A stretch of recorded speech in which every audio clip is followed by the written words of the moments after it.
the world's #1 podcasting platform for African stories. Happy Africa Podcast Day. How are you guys? Happy Africa Podcast Day. Happy Africa Podcast Day. Thank you so much. It's a pleasure to be here with you all. I have personal relationships with you and understand your specialist expertise. I'm still going to say it, Gavin, your specialist expertise in this industry. So I'll give you all a second just to introduce yourselves to the audience, and then we can kick off this conversation about the amazing audio opportunity that is on the horizon in Africa. So please, Gavin, take us away. Thanks. My name is Gavin Kennedy. I am the founder and current CEO of Solid Gold Podcasts and Audiobooks. We're based in Johannesburg in South Africa. And we help hobbyists to make podcasts, and we help corporates to make branded podcasts, as well as authors to make audiobook versions of their work. Doris? Oh, okay. My name is Doris Onyango. I work for SemaBOX Africa. We're based out of Nairobi.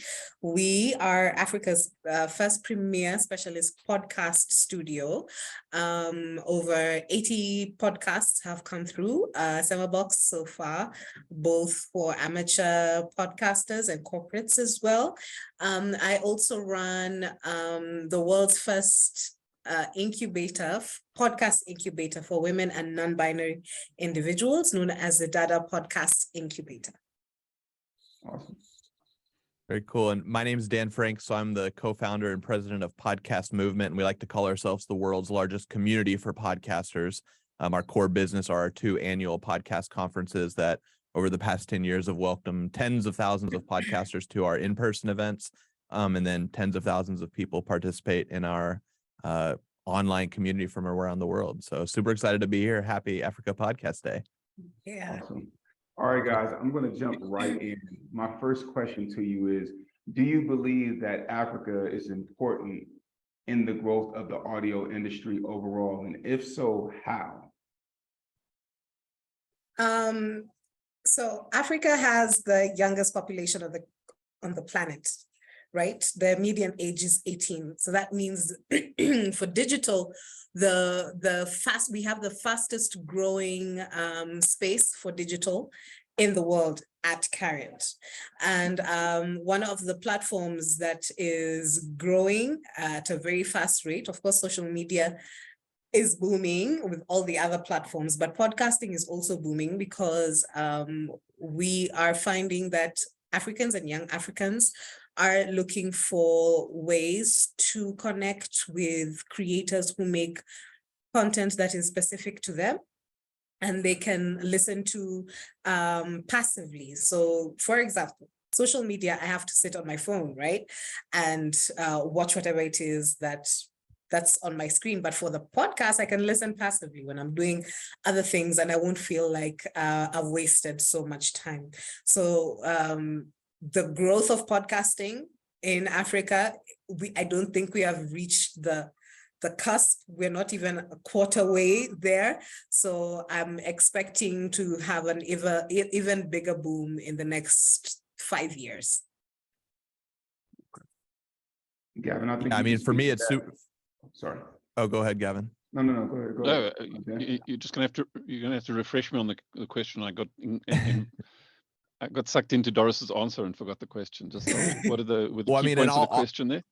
And I'll build off Doris's answer, which is like the same reason that podcasting became popular from a listening medium in North America and Europe and South America and Australia, and now we're seeing it happen in Africa. Is exactly what she described. Like it's just a way to passively consume content or actively, like it's kind of a choose your own adventure. And we're, it was bound to happen in Africa, right? It's coming along maybe 10 years behind what we saw in North America, but it's just so exciting because like all the pieces are there for it to be a booming podcast market, just like we see in other parts of the world. And the part that kind of has to happen to lead to it, I think, is the creation side of things. So we're talking about the listening side of things and why it became popular from a consumer standpoint. But now those tools are coming together to make it possible for creators to create and thrive And I'm just so excited, what you all are doing in the continent of Africa to help that happen for creators is what's going to drive this whole thing.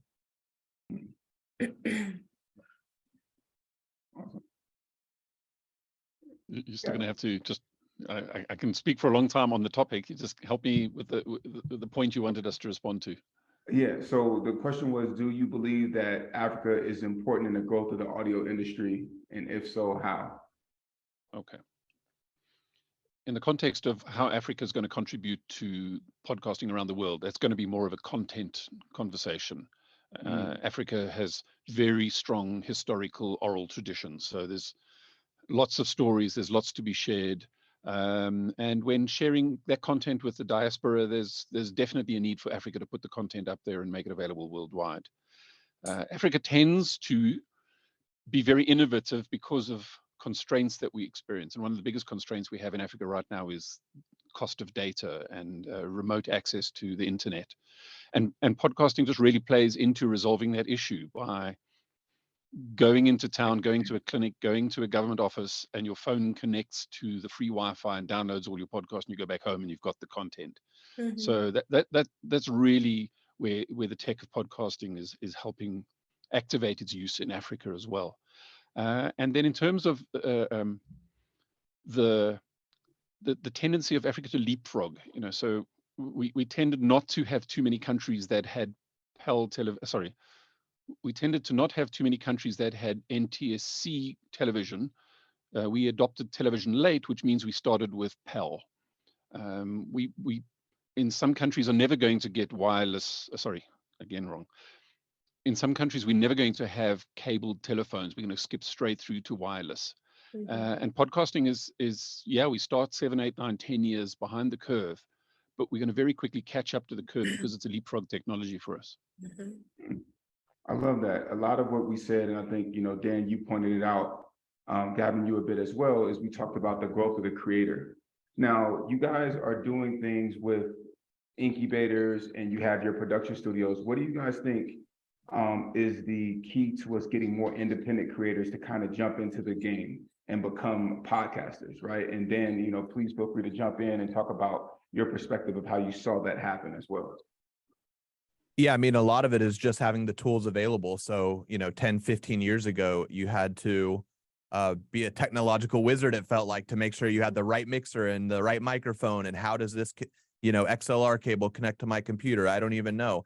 And now both through software, inexpensive or free software, as well as very inexpensive equipment, or just the built-in equipment on your computers or on your cell phones are so much better now that barrier of entry is so much lower. So if we're talking about countries that are more, more affected by economic hardships, that is no longer a barrier of entry. We've got the data issue that Gavin brought up, but otherwise from a ease of understanding how to do it perspective, all the way through those tools and technologies, it's just all there now. So, I mean, I think that was the most important part that I saw kind of that real boom start here in the United States was once people had to stop worrying so much about where to plug what in and actually could just focus on the quality and the topics and the content itself. That's where it really took off, because then you're focusing on what the listener cares most about. Now it can sound good and it can be good quality content.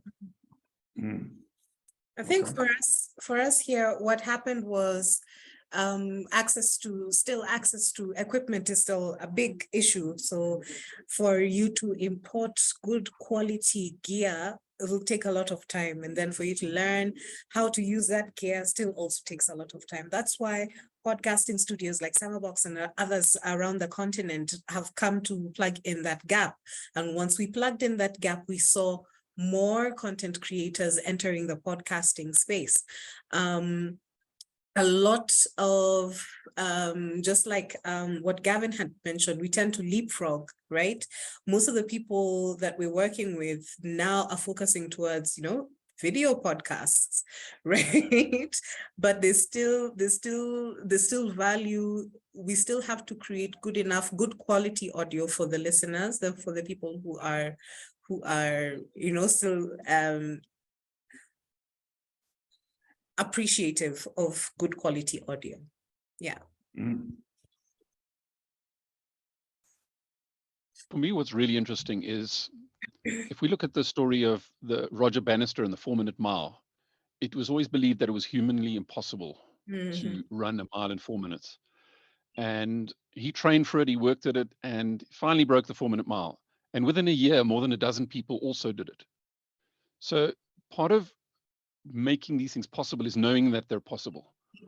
And when you start hearing somebody make a podcast by just using their phone, you go, hey, I can also do that. And that's an important psychological barrier to get over. And then you go, I don't like my sound, I need another microphone. And then I'm improvising or finding a mic or making a pillow fort, or I'd like to add some music. And you're scaling up from what's possible as opposed to trying to start with a production studio.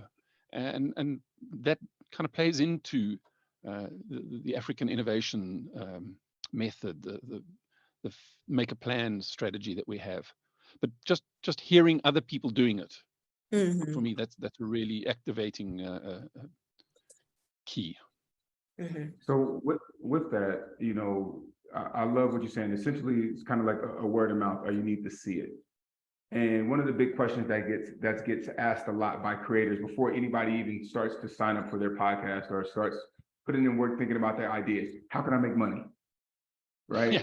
And so, you know, with us here, it's, you know, we're still kind of working on the monetization aspect of things. But I guess before we even jump into that aspect of the conversation, how do we publicize, or what can we do in order to spread the word that, you know, we do have a couple of successful podcasts, right? Like SemaBOX, you know, please highlight some of the successful podcasts that you guys have produced, Gavin, yourself, and some that you've also seen as well, Dan, you know, and what can we do here in order to, what have you seen work or that you think that could work in order for us to publicize, in order to really get more creators? Because I believe that, you know, we do have a shortage of podcast creators at the moment.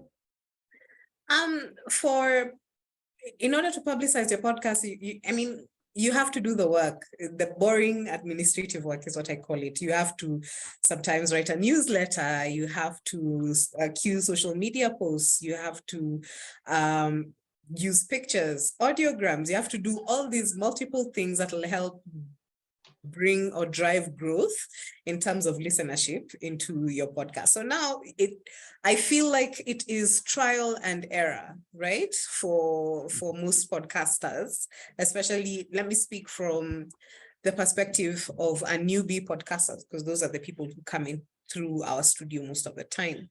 I'd say write an article that accompanies your podcast, and an audiogram and a social media post. Make sure you have something for YouTube Shorts. We see which avenue has the most numbers, and then you focus on that, not necessarily neglecting the others, but focus on the one that has the most numbers.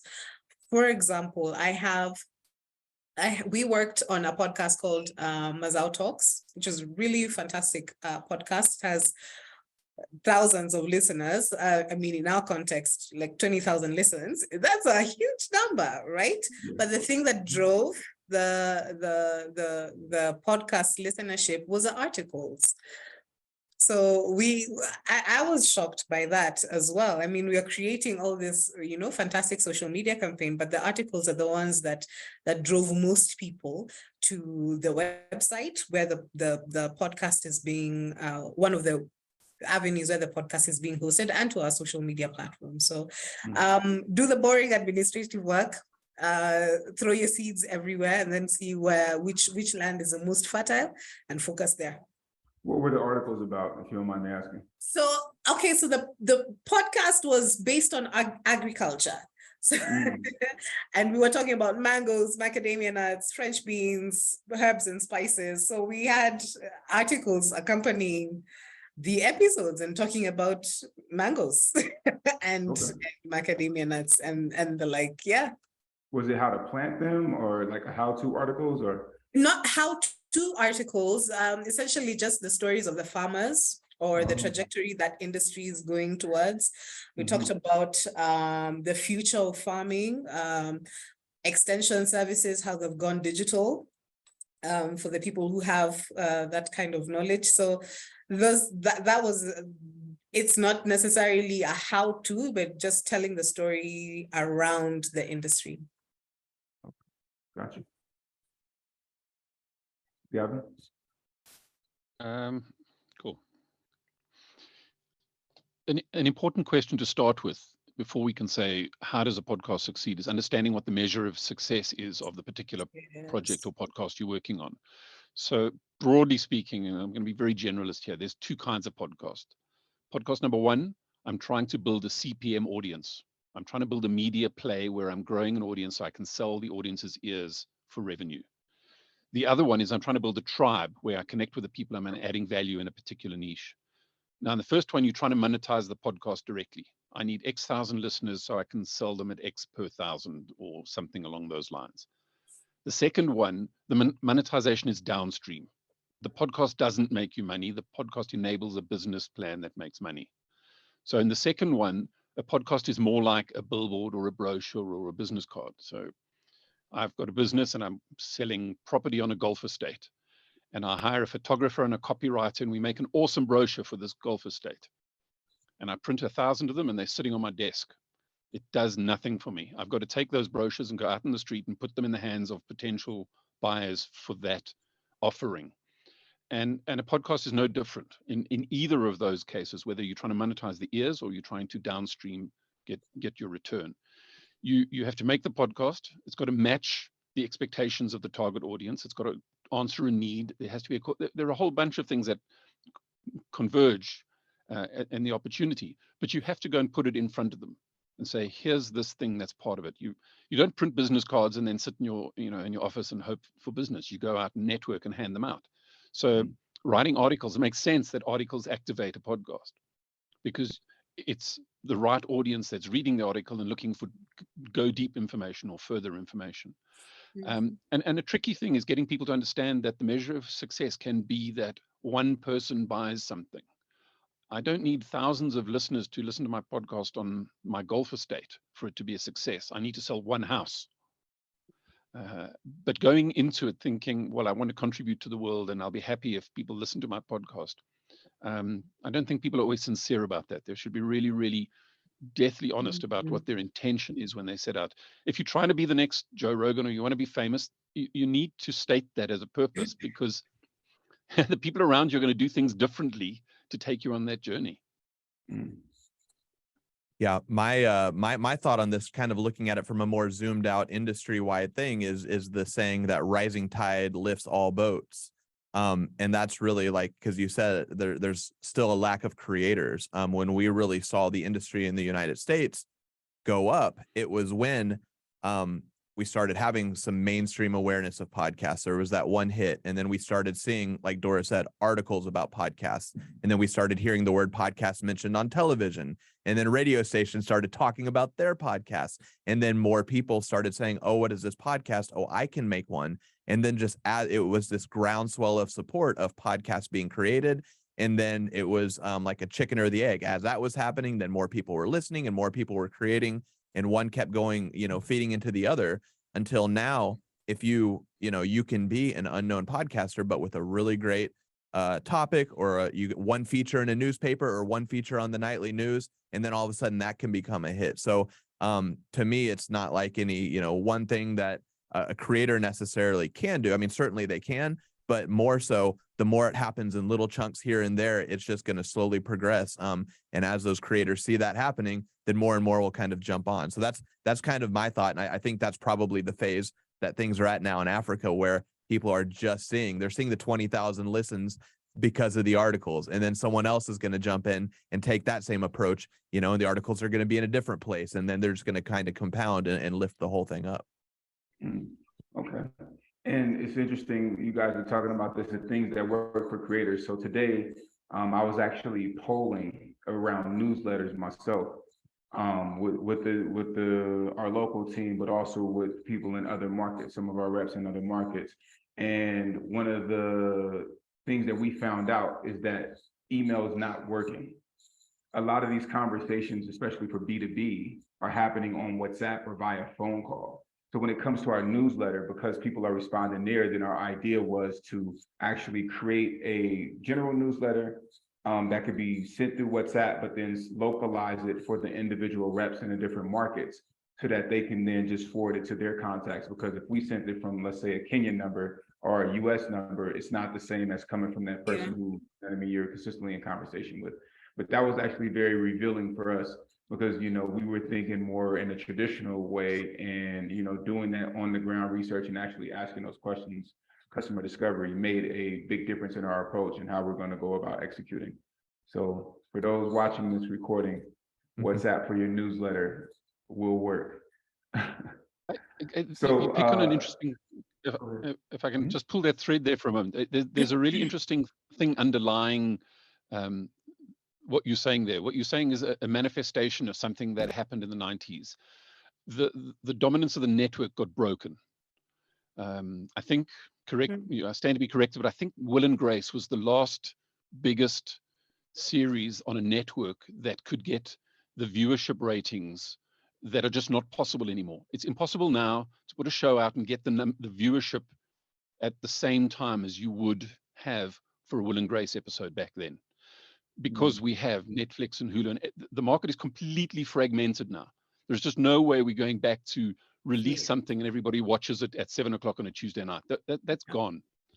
And likewise, the communication thing is completely broken. We used to take an advert in the radio station. We used to take an advert in the newspaper. We used to take something in the yellow pages. There was network dominance in how we could communicate with people. And that's completely shattered now. So we have to use multidimensional platforms. We have to use multiple methods to communicate. So there's some people, email is going to work. There's going to be some that there's no panacea where you say, well, cool, we've got a podcast now, we don't need to do all that stuff. We're stuck doing all of these things. And the same goes for platforms and where people place their audio for podcasting. So at the beginning, people used to think, okay, I put my audio, my podcast on Anchor, and boom, it has gone to every single platform. Things changed, right? Or bought out by Spotify, and then now we can only distribute to Spotify. So now the other challenge is, fine, I've placed my audio on Spotify, but I'm not getting the listenership that I want. Then people like AfriPods came in and say, hey, we are the biggest community of African podcasters and Africans in the diaspora. If you place your audio on with us, you will get listenership. And that has happened.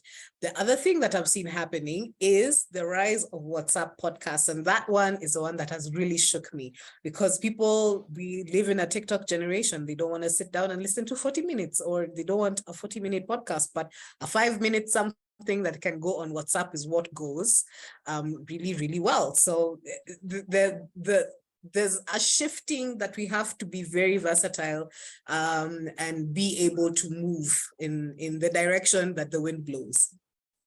I think that's very interesting, Doris. And if you can elaborate a little bit more on the WhatsApp podcasting, because I think that one of the unique perspectives or points about Africa is, like you guys said, you leapfrog, through things, and also that just stuff on the ground here just operates differently. Yeah. You know what I mean? And like you said, Gavin, earlier, with innovation, with lack of resources, you become very innovative in figuring out things, right? So, a 5-minute pod on WhatsApp could just literally be a voice note, with some of your friends, and you send it, but it can be forwarded so unlimited time, especially you have the broadcasting feature. You're talking about a completely different type of experience. Yeah. And I actually saw the WhatsApp, sorry, I'm grabbing all the time for everybody here. The WhatsApp podcasts are very popular in South Africa. So I really enjoyed that. I said, I wish we'd be able to find a way to get the numbers of these kind of podcasts, because you never know where your podcast is going to land. So. Good point. Because if it's not actually being distributed via RSS, then it's hard to track the numbers. So you actually don't know your impact. So that might lead you to either have a very strong CTA, or I wonder if you shared the actual link, but then you would have to go outside of WhatsApp. So that's a conundrum in itself. So it's an ongoing challenge, and even if people are sharing an RSS feed, and even if people are subscribing, we still have a fairly large inaccuracy in our data. I subscribe to 50 podcasts, but I listen to 4 a week. So there's a huge amount of misleading information coming from me. I'm fetching the podcast, it's a download, but there's no listen, unless I'm in a walled garden and tracking the listenership, that data is already fairly inaccurate. I get in the car and I listen, there's 3 people there. So there's already a fair margin of error. WhatsApp exacerbates the error. There's no question that we suddenly have, the podcast out in the wild and we have no idea how it's breeding and being shared. So we try, when we're dealing with corporates, we try and encourage them to work with qualitative measures for the success of their podcast, not just quantitative, not just downloads and shares. And it's when you meet with a client and they're signing up and you're saying, where did you hear about us from? Do you know we have a podcast? You've got to verify downstream in the real world that this thing is doing stuff and it's working. And remembering in that space, unlike an entertainment podcast, in a branded podcast, your expectation is not that a client will listen to every episode. They're going to listen to the episodes that speak to the topic that they're interested in. So if we're putting out 10 podcasts, but the person's only looking for life insurance and not property insurance, they're not going to listen to the other podcasts. So your data might not reflect the trust that's grown. And so it's always a good idea, to put some downstream qualitative measures in, competitions, feedback, call-in lines, something that even if the data is absolutely zero, you're getting some feedback that, hey, people are listening and they're, where did you get the podcast? Via WhatsApp, cool. But not trying to track it. Not Gavin, I mean, I think that goes to what you said earlier about like, what's your measure of success? If your measure of success is entertainment, you've got to get the most listens, then probably figuring out a way to get that off of WhatsApp and onto a trackable platform, because otherwise you've got no feedback, no response, nothing to measure that level of success. But if it is, Kevin, you mentioned like the call to action, maybe you have to, if you are on WhatsApp and you do have some kind of action that you want the listeners to take, because maybe it is a branded podcast like Gavin was talking about, then you've got to have that clear call to action. You probably need it repeated several times because of short attention span. And then you need to, determine what's my baseline for success based on this specific call to action. And if you determine it's not happening and it's because everyone's listening, on WhatsApp or whatever, or maybe it has nothing to do with it being on WhatsApp. If your call to action is not being responded to, it doesn't matter, where people are hearing it. They're not taking that action. So maybe it's time for a different call to action or a different direction or something like that. So I think, different platforms can be fine for certain goals, but maybe not for other goals. Okay. I think that, we're talking about these call to actions and we're talking about essentially understanding what's happening. I think, Dan, you run the largest podcast community in the world, have, the largest podcast conference still to my knowledge. But one of the other things that I feel is that you also took a call to action to be very inclusive in the panels and in the direction of the content and the value provided. And we've recently seen a huge surge in podcast creatorship and listenership in South America. Of course, in the US, it's kind of steady, or in the West, it's kind of steady, but there's still some upward trends. From what you've seen and what you've been able to experience through conversation, also through research, I think, there was a recent report that came out about South America, or Latin America rather, and the Latino podcaster and podcast listener. Are there any trends that you are aware of that you feel might be on the horizon for Africa and Africa audio podcasting specifically? Yeah, I mean, I think it's interesting because we see different podcasts coming out of different regions having different effects worldwide. You and I, Kevin, have talked about a lot of those podcasts in Africa are in English just because that's kind of a universal thing that regardless of any of the, different languages and dialects spoken around the continent, that's something that could be somewhat universal, and could be then consumed by people in the United States or in Europe or Australia or any of the other English speaking countries. South America is a little different, right? Because it's mostly Spanish speakers. Latin America is mostly Spanish speakers. And while we do have a lot of them in the United States here, like a lot of that growth has to happen from within. Whereas, when we see the growth of an Australian podcast in the West or a, European podcast in the West, I think that same effect could happen for those English speaking podcasts coming out of Africa. So you have this combination of the growth within, but also the growth on the outside. And I think that's where like an exciting opportunity is like, in the trend from an African standpoint, those stories from within the continent can be shared worldwide, right? Because of, some of that, I guess, international language, so to speak. So, but and I don't know, you tell me, like, because I'm, from the outside looking in and you all are within it. Do you think that growth can spread throughout the world, or do you think it's got to happen, from within first before it can grow outside of that? That's a great question. Gavin, Doris? Oh, no pressure. We're still lagging the adoption curve. So 5 years, 6 years ago, when we started this business, it was, you go to people for dinner and they say, "What do you do?" And you say, "Make podcasts," and they'd say, "What's a podcast?" Yep. So now you're more likely to have people say, "Do you listen to my podcast?"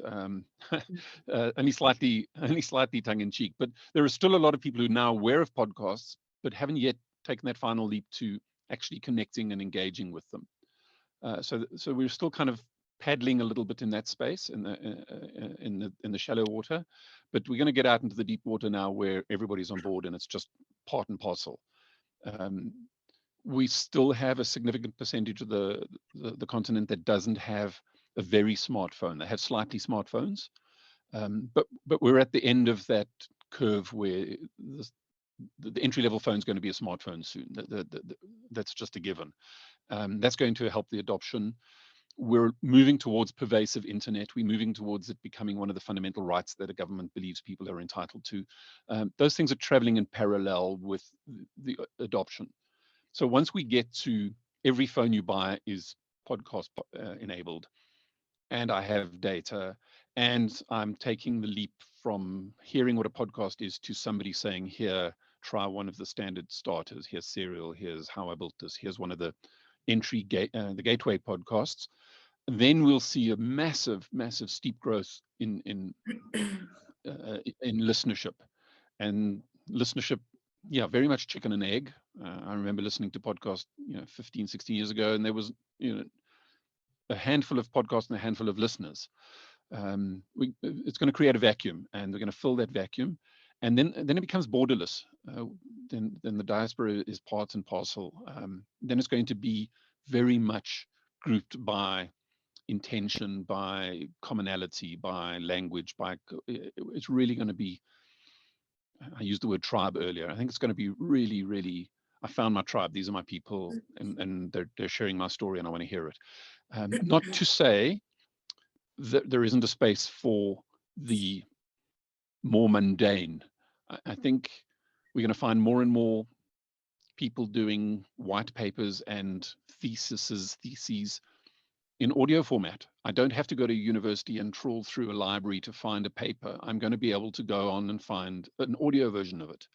So that's not my entertainment. That's not for fun. That's not my tribe. That's because I need information and I need to go deep on it. I'm going to listen to it instead of read it. We're going to see massive growth in that space. Whether it's AI generated, automated, or somebody's producing the content initially.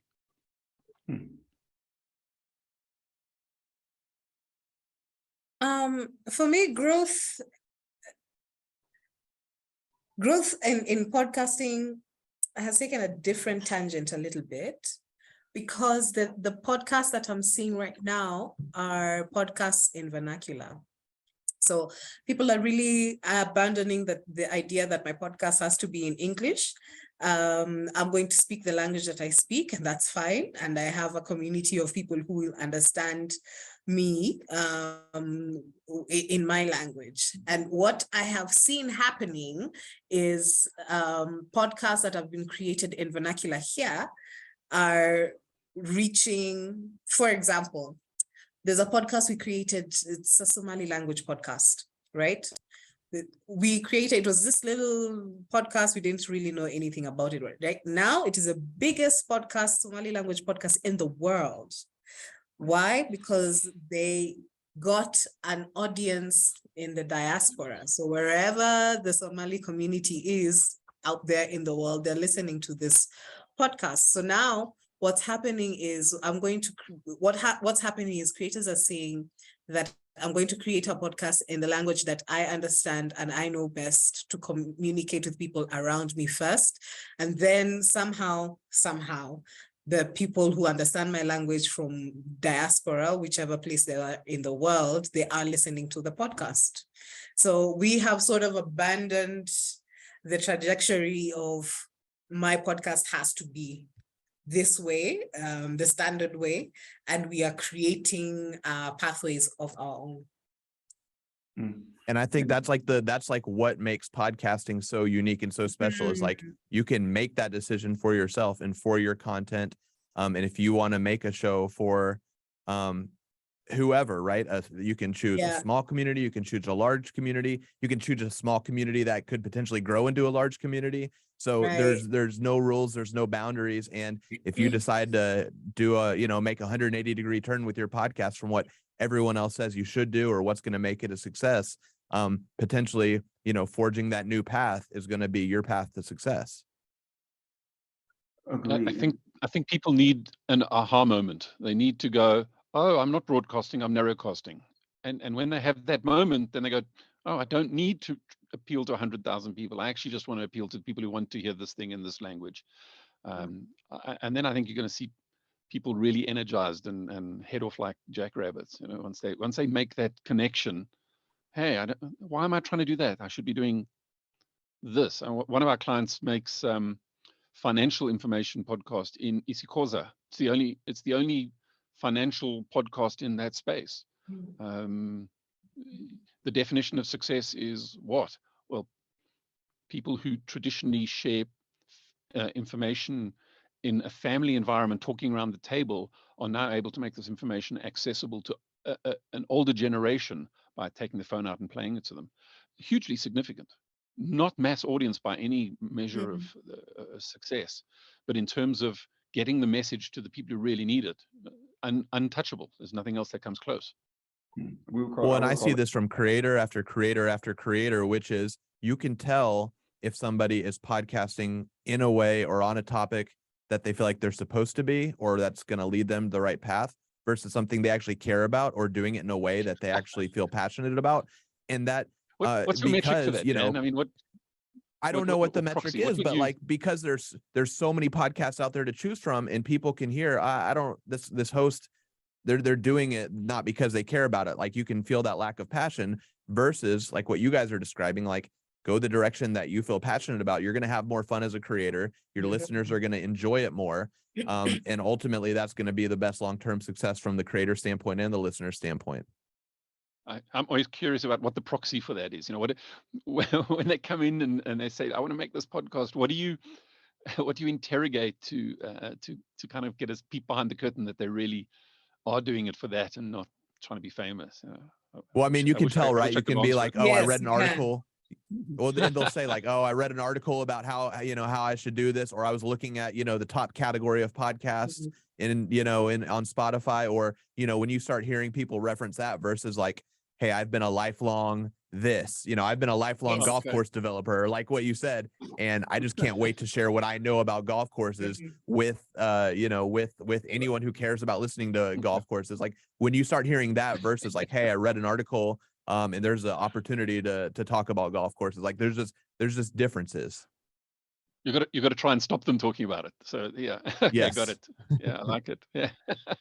I like that. I think so. We had a debate here a few weeks back about passion, right? And essentially what we're talking about is kind of like how somebody gets into podcasting, right? It's usually they're passionate about the topic, or how they should get into it, rather, right? How we, at least how I think, you should be passionate about the topic, and you should feel like it's something that you're an expert in and that you should be talking about.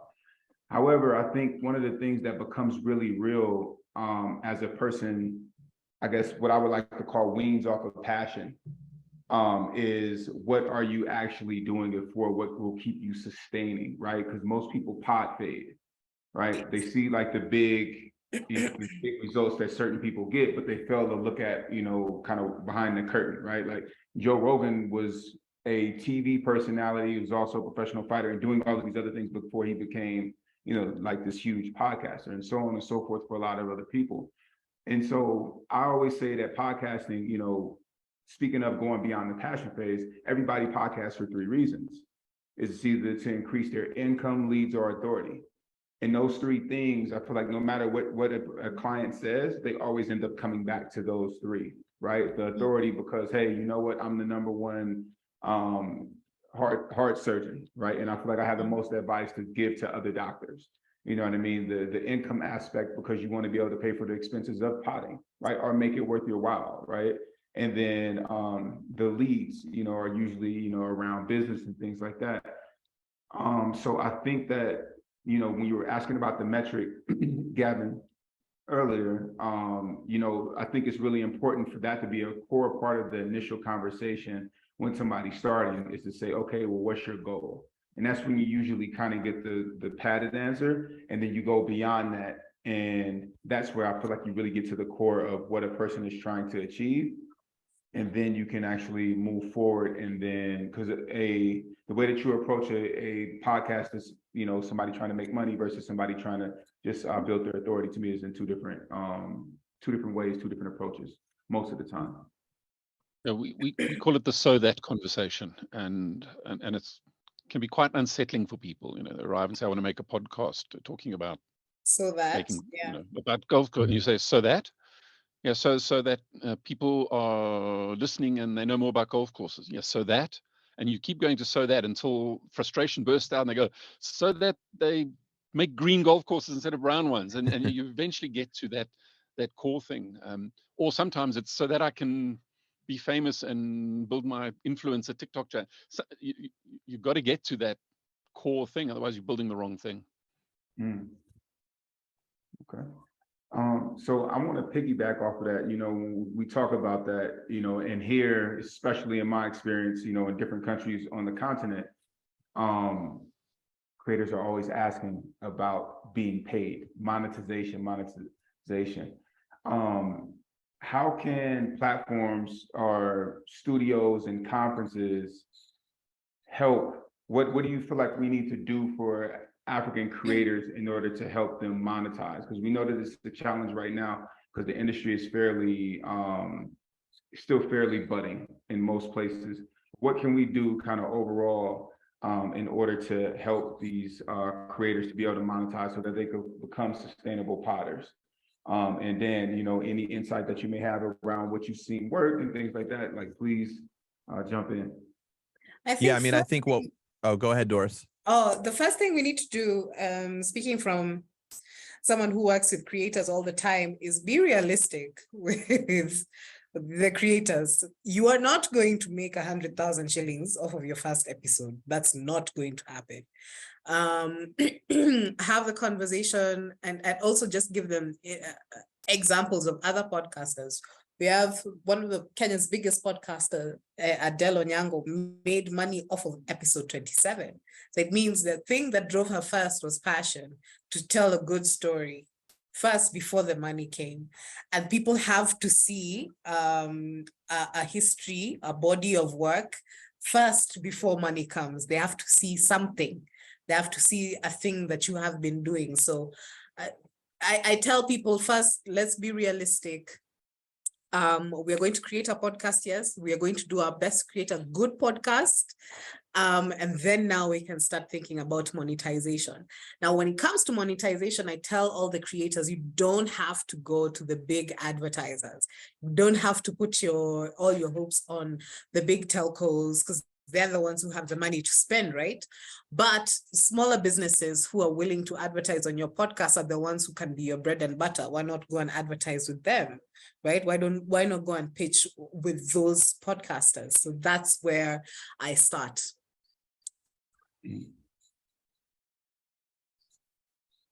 It's the answer is it depends, and it's a long, complicated answer, and it, at its heart, it's that we're dealing in a creative space.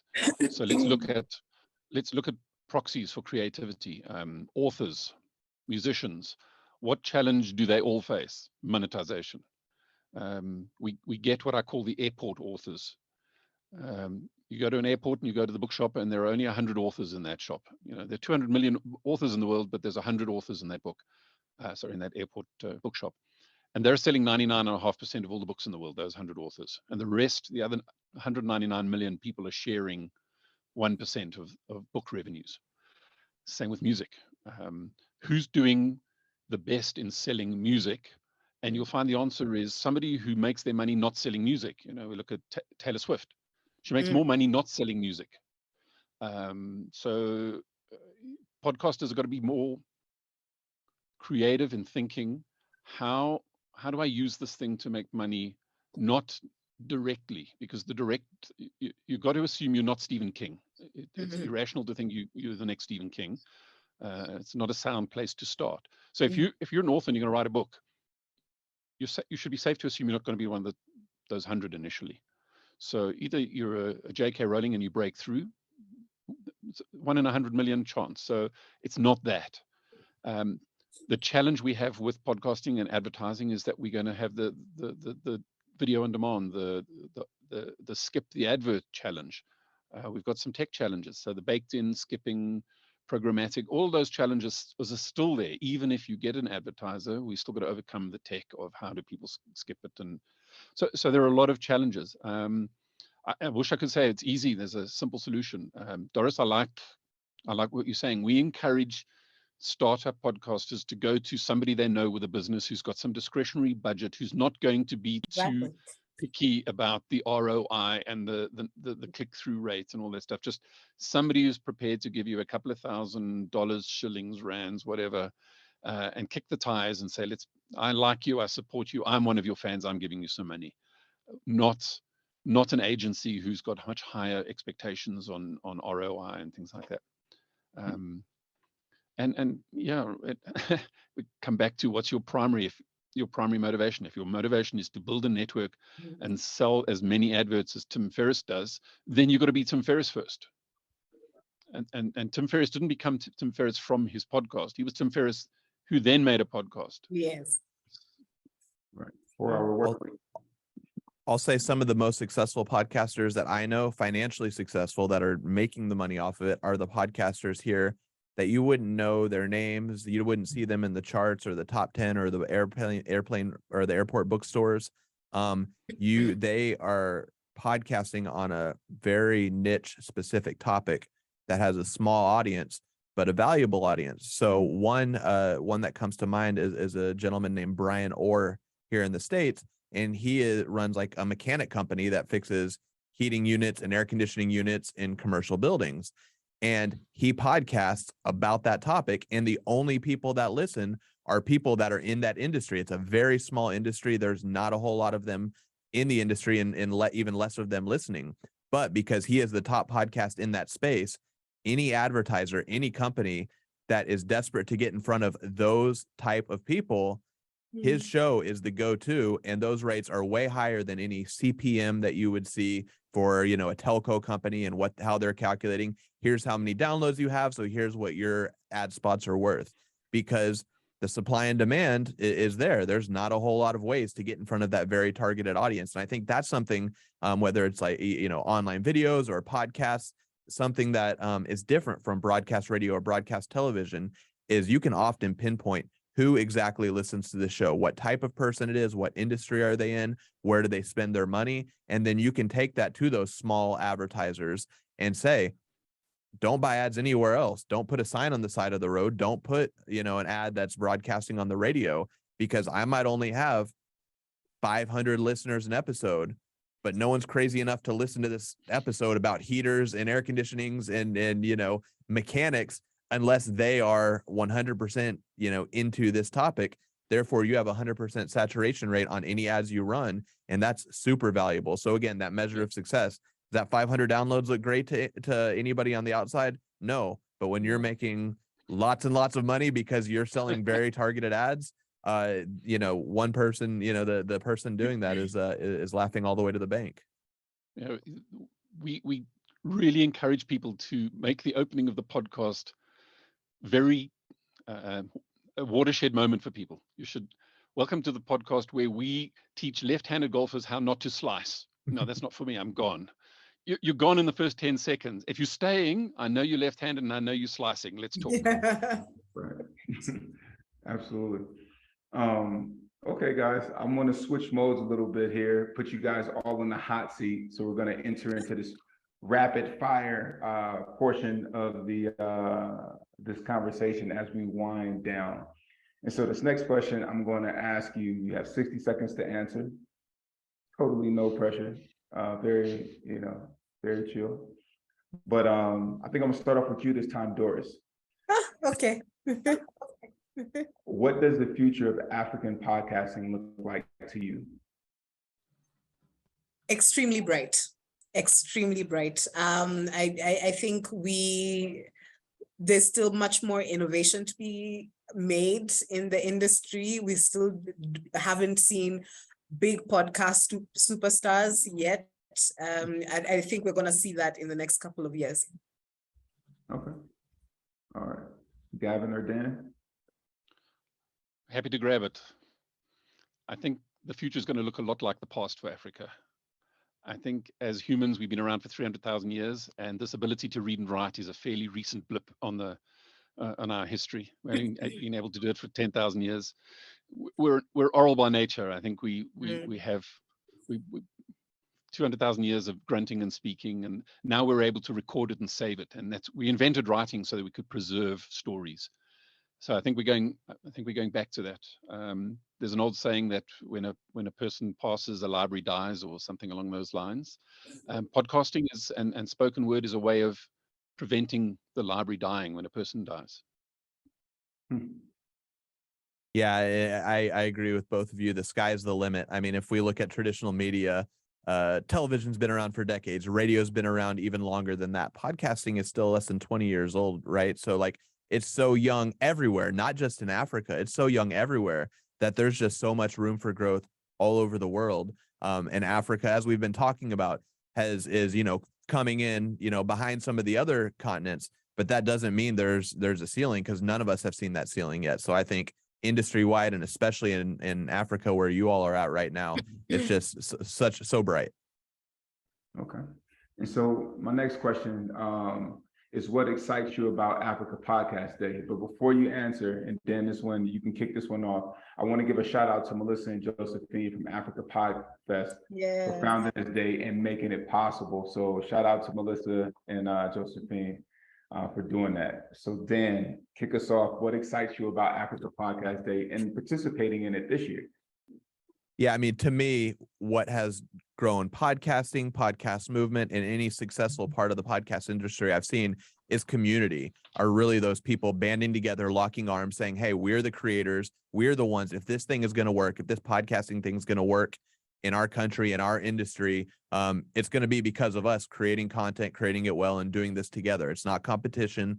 This is doing it together. So the fact that this is all supportive of the community in Africa and helping people get together and ultimately, hopefully, work together, that's what's got me so excited. Awesome. So.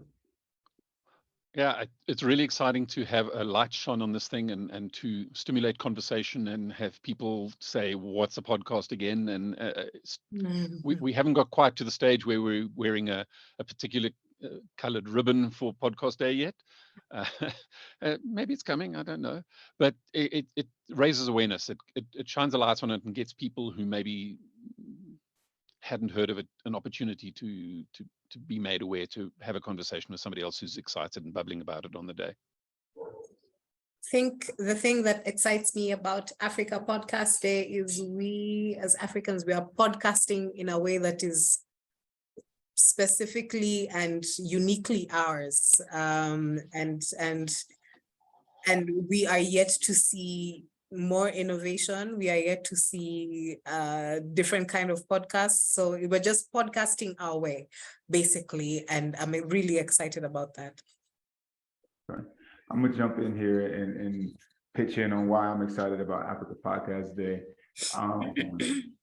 It's because for me, it's seeing people be able to tell their story, right? Like authentic stories. And I think that, when we talked about the vernacular, pods and things like that, I think something that really shocked me and that I hadn't realized, being African-American and growing up in America, was I didn't realize how many of the African stories were actually being told by other people who weren't Africans. Mhm. And so to be able to be here on the ground and work to essentially help to encourage people to tell their stories, and there's no barriers to them getting them out and being heard, is just amazing. And being at AfriPods as a distribution platform, then we're just a vessel for people to have a voice.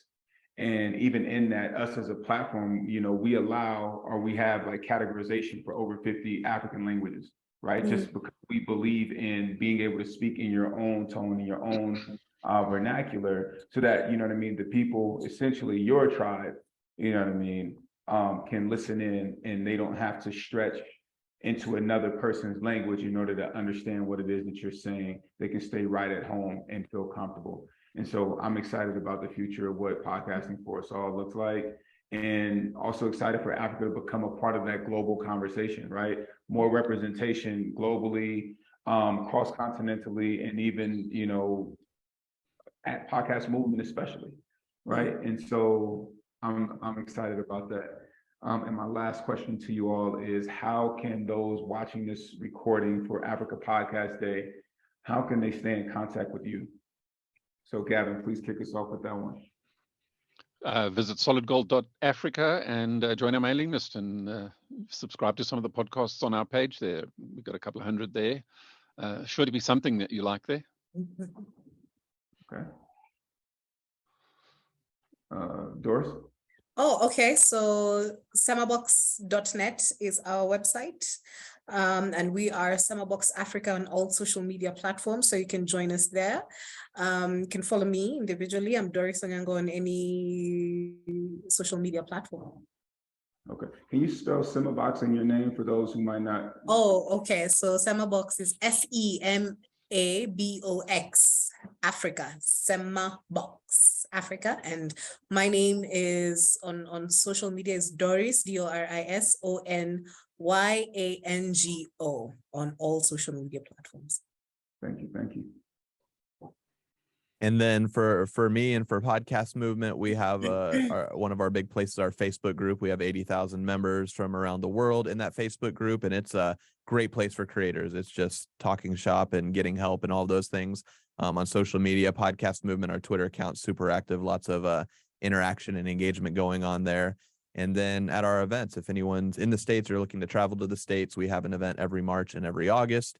And as Kevin and AfriPod's teams knows, we're really trying to be super inclusive of the international community. It happens in the States exclusively right now, but bringing in those conversations from different parts of the world so that the industry, knows what's happening, where it's happening, and where it's headed. So very honored to have been here today, and very excited to be, having you all represented on all the platforms that we were able to offer. Most definitely. And I want to tell everybody watching this recording, Podcast Movement, that Facebook community group is where I learned a lot about podcasting. The community is very active and is very transparent around just knowledge of podcasting. So yeah, I'm a big fan, super fan of Podcast Movement. With that being said, I want to say happy Africa Podcast Day to you all, and thank you for being a part of Africa Podcast Day.